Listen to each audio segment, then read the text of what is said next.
Hey, what is up, disc golfers? Today on Iceberg TV, I've got a really fun video to share with you guys today. I've got the whole Temu lineup of discs. I know Foundation did a video with these, Nate Turner did a video with these. I actually didn't plan on getting any of these, but Temu reached out to me and offered to sponsor a video. So they are the video sponsor for today, so shout out to them for sponsoring the video. And if you want to buy any of these discs, there's links in the description below for each one. Just to show you guys the lineup that we are dealing with today, we have Eagle Wigs. I hope eventually they change it to Wings and not Wigs. But for now, we have the Eagle Wigs. Actually feels pretty solid. We have the Overmold Star Bat in the X-UFO blend. This is an overmold like nothing I've ever seen before. And on other overmold discs, you can see the varying injection points where they used to make the overmold. This is unlike anything I've ever seen. Looks cool and actually feels pretty good. The next one, we've got an overstable mid, the X-UFO line Bison. Very overstable at 5403. We've got a non-overmolded Star Bat, which actually feels incredible. The last disc we have is the 10-speed Star Bird, again in the X-UFO line. We're here at Hornet's Nest, hole 9. We're going to play the short tees here at Hornet's Nest. There's like 70 people on hole 1 that all just showed up. Apparently the big group came in from out of town to play the course. So hopefully we can stay ahead of them.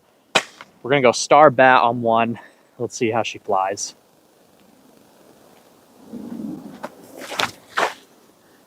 Ooh, that's an absolute flip dog slash roller. Let's see how it compares to the Star Bat in the Overmold blend here.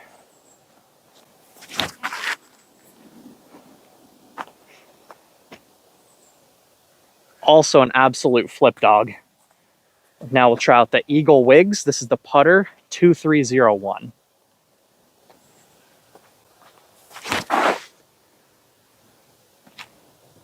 That actually seems like a solid disc.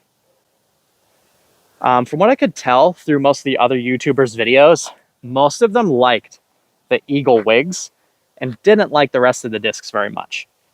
Now we've got the Bison 5403.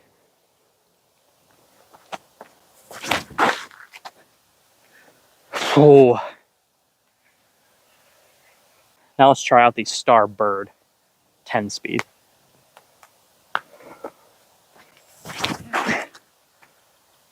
Okay, we caught the tree, but that one actually flipped up a little bit, but looked like it was going to have quite a bit of integrity. So on top of all the discs, they let me pick out a few other things out off the website.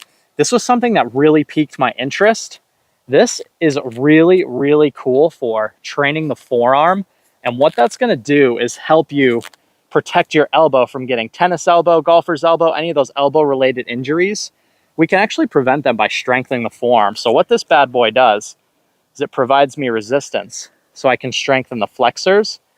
And then what makes this thing extra handy is we can come up the other way, grab it, and boom, hit our extensors. So this is the money maker when it comes to preventing tennis elbow or any elbow injuries from throwing. I can really feel all these muscles around my elbow, all the muscles on my extensors. I thought it was pretty cool, so I'll link this in the description below as well. But this is something I plan on actually keeping in my disc golf bag and using it to warm up, particularly before rounds where I plan on throwing a lot of forehands, just to keep that elbow strong and healthy. I thought this was actually a pretty nifty device they had on there. All right, so after the first set of throws, I'm going to go ahead and say the flight numbers are pretty much no good on most of these molds. But if you look at the plastic and you look at the shape of the mold, they're actually pretty high quality discs.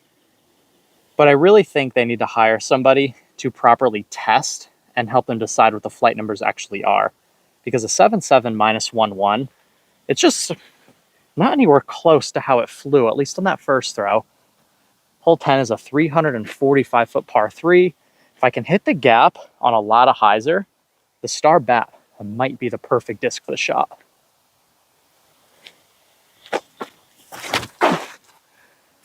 Oh, look at that flip up.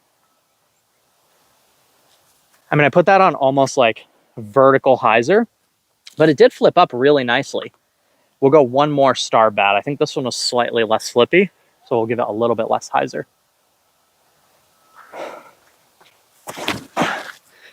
Oh, The star bat's actually pretty fun. Those hyzer flips are crazy. All right, shout out to my boy Eagle. This is for his wigs. Been working on my standstill game.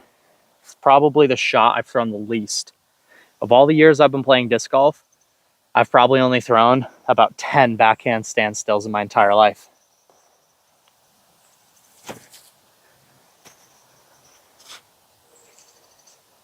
Hole 11 is a 314-foot par 3.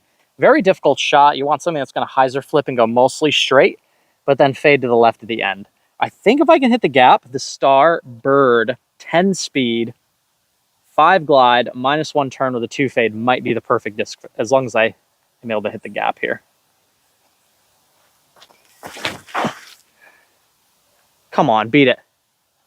Yes. That disc is significantly better than, than the bat fairway driver. That thing flies a lot closer to the flight numbers and is a lot closer to a professional style golf disc. And this just doesn't go just for Temu. This goes for all the other brands that don't know a lot about disc golf, that see value in selling disc golf discs. A lot of these new companies kind of shoot themselves in the foot because they don't do a good job expressing the actual flight characteristics of the disc through the flight numbers. And I think if you don't know what you're doing, you should probably not put flight numbers on the disc at all. And if you are going to put flight numbers on the disc, you really want to try and make sure they at least somewhat resemble how the disc is going to fly. I can't wait to show you guys where this drive landed. It's actually the best drive I've ever thrown on this hole. This is actually an extremely tricky par 3 that I do not see people birdie very often. And with the Star Bird, I absolutely parked for the tap in. All right, confidence is up. Hole 12, par 5. This is an absolute monster of a hole. We're going to go back to the Star Bird. It seems to have enough stability that I can rely on. So I'm going to try and just pump one out there as far as I can throw.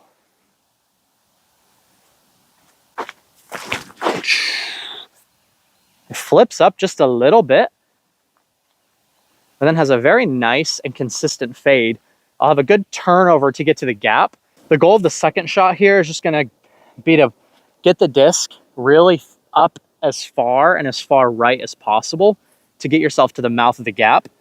And I tend to throw a really understable disc on this shot anyway, so we'll go back to the Star Bat here. I just need to put it up in the air and trust it.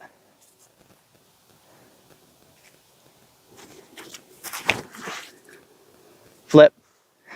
Come on. I don't think I could have thrown that much better. It might be a hair too far, but I'm really happy with that flight. So this is the alleyway that you want to get into. And I threw from way up and around the corner over there, hit this airspace up here. I actually flew about halfway down the gap. You can see the Star Bat there. Again, that's one of the best shots I've ever thrown in this hole. And for that particular up high in the air turnover, a disc that absurdly understable is perfect for that type of shot. We're gonna go back to Eagle Wigs. Gonna try another standstill. Might as well use this as an opportunity to get better. This thing feels awesome. Yeah, all the other discs, they feel okay, but not amazing. This one actually feels really awesome in the hand.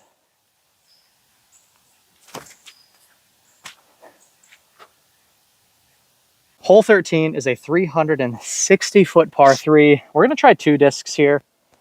We're gonna go with the Star Bird, and we're also gonna try the overmolded Star Bat on like a power down hyzer flip.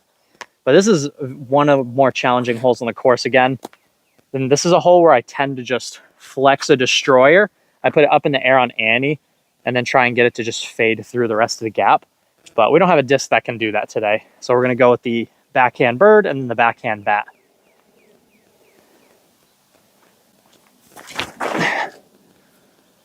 Oh, it's very just a straight flyer. Honestly, we just got an unbelievable kick. All right, we're gonna go with a power down Star Bat hyzer flip right at that skinny tree in the middle of the fairway. Look at that flip up. If that disc was a hair more stable, I think I could reach this hole. But if I put enough power on it to get it there, it's just gonna flip too much. But overall, pretty awesome flight. Hole 14, 250-foot par 3. We don't have a ton of holes out here that are good for the old bison. but this is going to be one of them. Let's just put it up in the air. I do believe it's going to turn a little bit more than the flight numbers would indicate.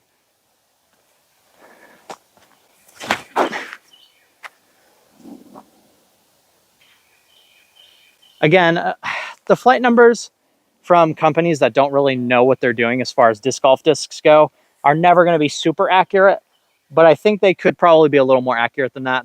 That mold does not fly like the flight numbers literally at all. Another great hole for the Eagle Wigs as well. A little fan grip up high, get her to turn a bit. Man. Hole 15, also known as the Gauntlet.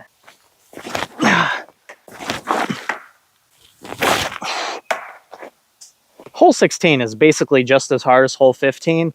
The gap is slightly wider, but once you get over the ridge, it goes way downhill and then over to the left. It requires a very specific line. Again, it would be a miracle to even get a birdie look with the bird. I'm just not used to these discs yet.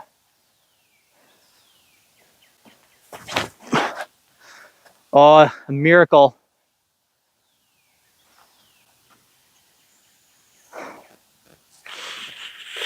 Might have been the best shot of my life. I don't know. Oh, I am on one today. Hole 17 is, again, another 300 and something foot par 3. We need to keep it in a very, very tight line. So the hyzer flip, the star bats are going to play really well for this hole. The basket is just behind that last tree right in the middle of the fairway. We'll go with the overmold bat, and then we'll throw the star bat.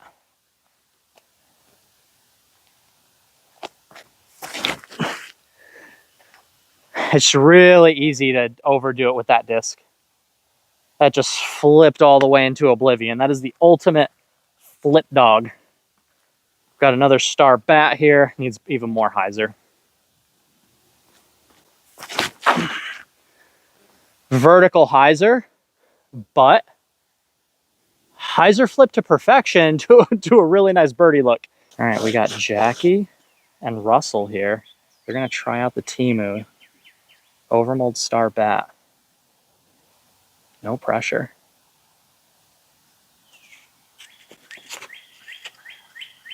See, nice and flippy. You want to try another one? Sure. Put on a little more hyzer. Yeah. And he's got the star bird. Oh yeah, he's got good form. Oh. That's what it looks like when you throw it hard. I let him know if you got a fast arm, it's got to go on hyzer. Good rip though. Now we got one more shot and then we'll wrap up the video.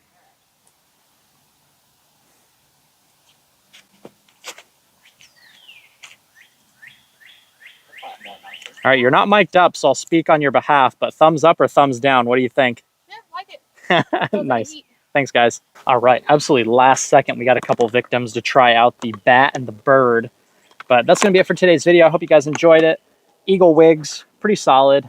Definitely not like better than anything on the current market, but it's definitely up to par. It's definitely not a bad disc, and it was a fun one that was really enjoyable to throw today. The Bison, wildly misleading flight numbers. Flies more like a rock than it does like a gator or a caiman. Definitely not nearly as stable as advertised. I definitely think they have some room to improve their flight number system. The star bats, they were pretty good. Not the MVP of the day. The MVP of the day was the bird, because I got some pretty cool birdie looks with the bird. Threw some awesome shots with the bats as well, but they're just so understable that definitely not something that's going to make my bag. There's other fairway drivers that I can trust more, and other fairway drivers like my Latitude 64 Brave that I can trust on hyzer, put up in the air, let it flip up and ride, but it's going to have a little bit more integrity to come back at the end.